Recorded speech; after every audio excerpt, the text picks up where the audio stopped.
Nikmatilah hidupmu seperti bermain video game. Boleh dikatakan sebagian besar manusia di bumi ini termasuk Anda dan saya terjebak di dalam rutinitas yang mengharuskan kita untuk terus mendapatkan uang. Untuk dapat terus bertahan hidup. Jebakan itu mulai digaungkan oleh orang tua kita sendiri ketika mereka terus-menerus menggaungkan propaganda bahwa kalau prestasi akademik kita baik, maka hidup kita akan jauh lebih mudah. Karena propaganda itulah, rutinitas dan rasa tertekan itu mulai muncul di dalam diri kita. Kita mulai sibuk berkompetisi dengan orang lain demi mendapat penilaian dari orang lain. Kemudian kompetisi dan rutinitas tersebut berubah menjadi kebiasaan yang terpatri di dalam benak kita semua. Pada akhirnya kita menjadi seperti seekor hamster yang terus memutar roda kehidupan namun tidak berpindah kemana-mana. Saya adalah seorang penggemar video game. Walaupun saya bukan seorang pro player. Saya tergolong orang yang mahir dalam bermain video game walaupun dengan keterbatasan yang saya miliki. Berdasarkan pengalaman saya dalam bermain video game, saya mendapatkan beberapa pelajaran penting dalam menjalani kehidupan saya, yaitu, pertama, kehidupan itu dapat saya ibaratkan sebagai sebuah permainan yang harus dimainkan dengan serius. Maksud saya di sini adalah kita harus menjalani kehidupan dengan serius namun harus dalam suasana yang menyenangkan.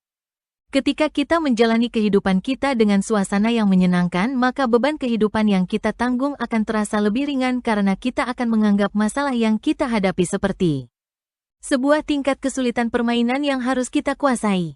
Dengan persepsi tersebut, suatu ambisi dan kepercayaan diri di dalam diri kita akan bangkit bahwa kita pasti mampu untuk mengatasi masalah hidup yang sedang kita alami. Kedua, ketika kita mengalami kegagalan dalam hidup kita, ingatlah bahwa hidup ini seperti permainan. Janganlah menyerah ketika kita mengalami kegagalan. Ingatlah pada permainan video game juga ada kesempatan untuk mengulang permainan dari awal maupun dari titik tertentu sehingga kita mendapatkan kesempatan untuk memperbaiki kesalahan di dalam hidup kita dan merubah kehidupan kita menjadi lebih baik. Ketiga, di dalam setiap permainan video game selalu ada bonus atau hadiah yang kita dapatkan setelah kita menyelesaikan misi yang telah ditetapkan, baik dalam bentuk skor maupun uang. Dalam kehidupan, kita juga mendapatkan sesuatu sebagai imbalan atas masalah yang dapat kita atasi sendiri entah dalam bentuk pengalaman, penghargaan, maupun uang. Jadi tetaplah bersemangat dalam menyelesaikan misi di dalam kehidupan kita. Niscaya kita akan mendapatkan sesuatu yang bermanfaat bagi kehidupan kita. Kesimpulannya, nikmatilah hidup kita seperti kita sedang bermain video game. Ada saatnya kita serius, sedih, marah, frustrasi dan lain sebagainya ketika menjalani hidup ini. Namun ingatlah kembali bahwa hidup kita ini bak sebuah permainan video game yang sudah diatur semuanya oleh para developer game. Jadi jalanilah hidup kita ini dengan santai dan penuh sukacita.